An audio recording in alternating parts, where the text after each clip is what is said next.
మన ప్రపంచంలో ఎన్నో ఇల్లీగల్ యాక్టివిటీస్ ఇంకా జరుగుతూనే ఉన్నాయి. లైక్ డ్రగ్స్ అమ్మడం, గన్స్ అమ్మడం, kidnaps, human trafficking, data hacking, child pornography. ఇవన్నీ డార్క్ వెబ్ ద్వారా జరుగుతున్న మోసాలు. ఈ డార్క్ వెబ్లో జరగని మోసమే లేదు.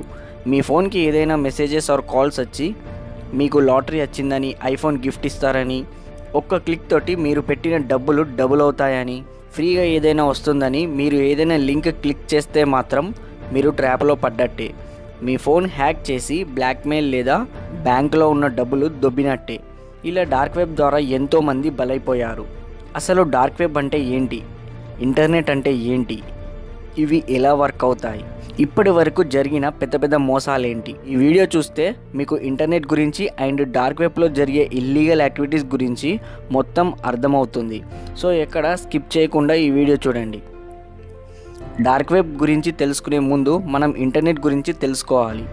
ఇంటర్నెట్ గురించి తెలిసినప్పుడే డార్క్ వెబ్ అంటే ఏంటో, అందులో జరిగే మోసాలు ఎలా చేస్తారో తెలుస్తుంది. ఇంటర్నెట్ ఈ ప్రపంచాన్ని మొత్తం నడిపించేది ఇంటర్నెట్. అవతల వ్యక్తితో మాట్లాడాలన్నా, ఏదైనా వస్తువు ఇంటి వద్దకే రావాలన్నా ఇలా ఇంటర్నెట్ ప్రతిదీ సాధ్యమయ్యేలా చేసింది. మనలో ప్రతి ఒక్కరూ రోజుకి 10 సార్లైనా గూగుల్, యూట్యూబ్, ఫేస్బుక్, ఇన్స్టాగ్రామ్ ఇవన్నిటిని ఉపయోగిస్తాము. ఇలా గూగుల్లో ప్రతి నిమిషానికి కొన్ని లక్షల సెర్చ్లు జరుగుతున్నాయి. ఒక్క నిమిషానికి యూట్యూబ్లో కొన్ని వందల వీడియోస్ అప్లోడ్ అవుతున్నాయి. మనం ఇవన్నీ చూసి ఇంటర్నెట్ అంటే ఇంతే కావచ్చని అనుకుంటాం. అలా అనుకుంటే పొరపాటు పడినట్టే. ఇంటర్నెట్లో మనకి తెలియని మరో ప్రపంచం ఉంది. అదే డార్క్ వెబ్. దీని గురించి మనలో చాలామందికి తెలియదు. ఇది చాలా అంటే చాలా డేంజరస్. కొంచెం డీటెయిల్గా వెళ్తే ఇంటర్నెట్ 3 లేయర్స్గా డివైడ్ చేశారు. ఫస్ట్ లేయర్ వచ్చేసి సర్ఫేస్ వెబ్, సెకండ్ వచ్చేసి డీప్ వెబ్, థర్డ్ వచ్చేసి ఇది మోస్ట్ డేంజరస్ డార్క్ వెబ్ అని అంటారు. సర్ఫేస్ వెబ్ని ఎవరైనా యాక్సెస్ చేసుకోవచ్చు. మనం డైలీ గూగుల్, బింగ్ నుండి ఎంతో ఇన్ఫర్మేషన్ని తెలుసుకుంటాం. ఎన్నో పాటలు, వీడియోస్లు చూస్తాం. యూట్యూబ్, ఫేస్బుక్, ఇన్స్టాలో ఎన్నో రీల్స్ చూస్తాం, ఎన్నో పోస్టులు పెడతాం. ఇదంతా కూడా సర్ఫేస్ వెబ్ కిందికి వస్తుంది. మనం కేవలం 4% మాత్రమే ఈ పైనుండే ఇంటర్నెట్ని యూజ్ చేసుకుంటాం. మనం ఏదైనా వ్యక్తి గురించి తెలుసుకోవాలంటే ఫేస్బుక్లో, ఇన్స్టాలో అతని ప్రొఫైల్ అనేది తెలుసుకోవచ్చు. కానీ అతని బ్యాంక్ డీటెయిల్స్, అతని Gmail, Facebook password, Insta password మనం తెలుసుకోలేం. ఎందుకంటే వీటికి పాస్వర్డ్ ప్రొటెక్షన్ ఉంటుంది కాబట్టి. ఇలా పాస్వర్డ్ ప్రొటెక్షన్తో ఉండే డేటా అంతా ఈ డీప్ వెబ్లో సేవ్ అవుతుంది. మనం డీప్ వెబ్లో ఉండే డేటాని గూగుల్, బింగ్, యాహూలో వెతికితే అవి దొరకవు. For example internet banking, government websites, కాలేజెస్కి సంబంధించిన డేటాని, ఇలాంటివి అన్నీ కూడా డీప్ వెబ్లో ఉంటాయి. పాస్వర్డ్ లేకుండా మనం ఏ డేటాని యాక్సెస్ చేయలేం. దీన్నే డీప్ వెబ్ అని అంటారు. సో నెక్స్ట్ వచ్చేసి మోస్ట్ డేంజరస్ డార్క్ వెబ్. అన్ని చిల్లర పనులన్నీ ఇక్కడే జరుగుతాయి. ఇంటర్నెట్లో ఇది మోస్ట్ సీక్రెట్ ప్లేస్ అని చెప్పొచ్చు. ఇల్లీగల్ యాక్టివిటీస్ చేసే వాళ్ళకి ఇది ఒక మంచి ప్లేస్.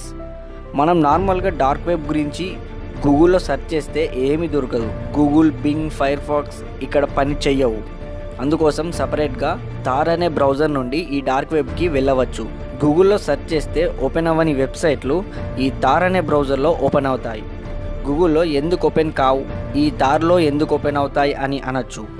నార్మల్గా మనం గూగుల్లో ఏదైనా ఇన్ఫర్మేషన్ సెర్చ్ చేసినప్పుడు ఆ సెర్చ్ రిక్వెస్ట్ ఏ లొకేషన్ నుండి వచ్చింది, ఆ డివైస్ ఏంటి, ఆపరేటింగ్ సిస్టమ్ ఏంటి, ఇలాంటి వివరాలు అన్నీ కూడా మనం ఐపీ అడ్రస్ ద్వారా తెలిసిపోతుంది. కానీ ఈ తార్లో ఏదైనా ఇన్ఫర్మేషన్ సెర్చ్ చేసినప్పుడు ఆ సెర్చ్ ఎవరు చేశారో, వాళ్ళ ఐపీ అడ్రస్ ఏంటో ఎవ్వరూ ట్రేస్ చేయలేరు. ఎందుకంటే ఈ తార్ సాఫ్ట్వేర్ అనేది మన ఐపీ అడ్రస్ ఇప్పటికప్పుడు మార్చేస్తూ ఉంటుంది. ఫర్ ఎగ్జాంపుల్ మీరు తార్ బ్రౌజర్ ద్వారా ఇండియా నుండి ఏదైనా సెర్చ్ చేశారనుకోండి, అప్పుడు అది మన ఐపీ అడ్రస్ మార్చేసి ఎక్కడో చైనా, ఆస్ట్రేలియా సర్వర్ల అడ్రస్ చూపిస్తుంది. మళ్ళీ కొంతసేపటికి ఆ ఐపీ అడ్రస్ మార్చేసి అమెరికాలో ఉన్న సర్వర్ అడ్రస్ చూపిస్తుంది. ఇలా ప్రతి నిమిషానికి అది మార్చేస్తూ ఉంటుంది. సో దీనివల్ల అసలైన ఐపీ అడ్రస్ అది ఎవరికి చూపించదు. సో అందుకే ఈ డార్క్ వెబ్లో ఇల్లీగల్ యాక్టివిటీస్ చేసేవాళ్ళు ఐడెంటిటీ బయటపడదు. ఈ తార్ అనే బ్రౌజర్ యుఎస్ నేవీ వాళ్ళు సీక్రెట్గా మెసేజెస్ చేసుకోవడానికి డెవలప్ చేశారు. కానీ రాను రాను ఇది డార్క్ వెబ్కి ఎంట్రీగా మారిపోయింది. మనం అమెజాన్, ఫ్లిప్కార్ట్లో ఎలా అయితే ఈజీగా ఆర్డర్ చేసుకుంటామో, ఈ డార్క్ వెబ్లో guns, drugs, body organs, fake certificates, passports, animals ఇలా ఎన్నో రకాల ఐటమ్స్ ఈ డార్క్ వెబ్లో అమ్ముతారు. FBI వాళ్ళు ఈ వెబ్సైట్లని కనిపెట్టి వాటిని బ్లాక్ చేస్తారు. కానీ బ్లాక్ అయిన వెబ్సైట్లు మళ్ళీ అదే నేమ్ తోటి 2.0 అనే వెబ్సైట్ నేమ్తో ఓపెన్ చేస్తారు. ఫర్ ఎగ్జాంపుల్ మూవీ రూల్స్, ఈ వెబ్సైట్ ఎన్నోసార్లు బ్లాక్ చేశారు, కానీ మళ్ళీ అది 1movirules.com 2movirules.com అలా ఎన్నోసార్లు బ్లాక్ చేసిన కొద్దీ కొత్త వెబ్సైట్లు పుట్టుకొస్తున్నాయి. ఈ విధంగా వెబ్సైట్ అడ్రస్ ఎప్పటికప్పుడు మారిపోతూ ఉంటుంది. డార్క్ వెబ్ మీద రీసెర్చ్ చేస్తే కొన్ని లక్షల కొద్ది వెబ్సైట్లు ఇందులో ఉన్నాయట. ఇవన్నీ డిఫరెంట్ సర్వర్ అడ్రస్లు మార్చేస్తూ చూపిస్తున్నాయట. ఈ డార్క్ వెబ్లో జరిగే మెయిన్ బిజినెస్ డేటాని హ్యాక్ చేయడం. కొంతమంది హ్యాకర్స్ చాలా రకాల వెబ్సైట్లను, యాప్స్ను హ్యాక్ చేసి ఆ డేటాని కొన్ని కంపెనీలకు సంబంధించిన ప్రాజెక్ట్స్ కోసం ఈ డార్క్ వెబ్లో అమ్మేస్తూ ఉంటారు. ఇలా డార్క్ వెబ్లో కూడా జాబ్ చేసే వాళ్ళు ఉంటారు. వాళ్ళ పని ఏంటంటే మన ఫోన్లకి మెసేజెస్ పంపడం, లేదా ఏదైనా ఆఫర్ ఉందని, ఈ ఒక్క క్లిక్ తోటి మీకు ఐఫోన్ వస్తుందని, ఈ మెసేజెస్ ఫార్వర్డ్ చేస్తే ఫ్రీగా ఐఫోన్ గిఫ్ట్ ఇస్తారని మన ఫోన్లకి ఓటీపీస్ పంపి ఆ ఓటీపీస్ చెప్పమంటారు. మనం ఆ ఓటీపీస్ చెప్పగానే మన ఫోన్లో ఉండే డేటా మొత్తం photos, videos, contacts, bank details ఇలా వాళ్ళకి వెళ్ళిపోతుంది. వాళ్ళు ఆ డేటాని వేరే వాళ్ళకి అమ్మేసి డబ్బులు సంపాదిస్తారు, లేదా బ్లాక్మెయిల్ చేయడానికి ట్రై చేస్తారు. ఇలా అడ్డదిడ్డంగా డార్క్ వెబ్లో కొన్ని వేల మంది హ్యాకర్లు డబ్బులు సంపాదిస్తున్నారు. ఇంకా చెప్పాలంటే ఈ డార్క్ వెబ్లో జంతువులకి హాని కలిగించే వీడియోలు, చిన్నపిల్లల్ని మానసికంగా, శారీరకంగా ఇబ్బంది పెట్టడం, వేరే వాళ్ళని చంపడానికి సుఫారీ ఇవ్వడం, ఇలాంటి అడ్డమైన పనులన్నీ ఈ డార్క్ వెబ్లో జరుగుతున్నాయి.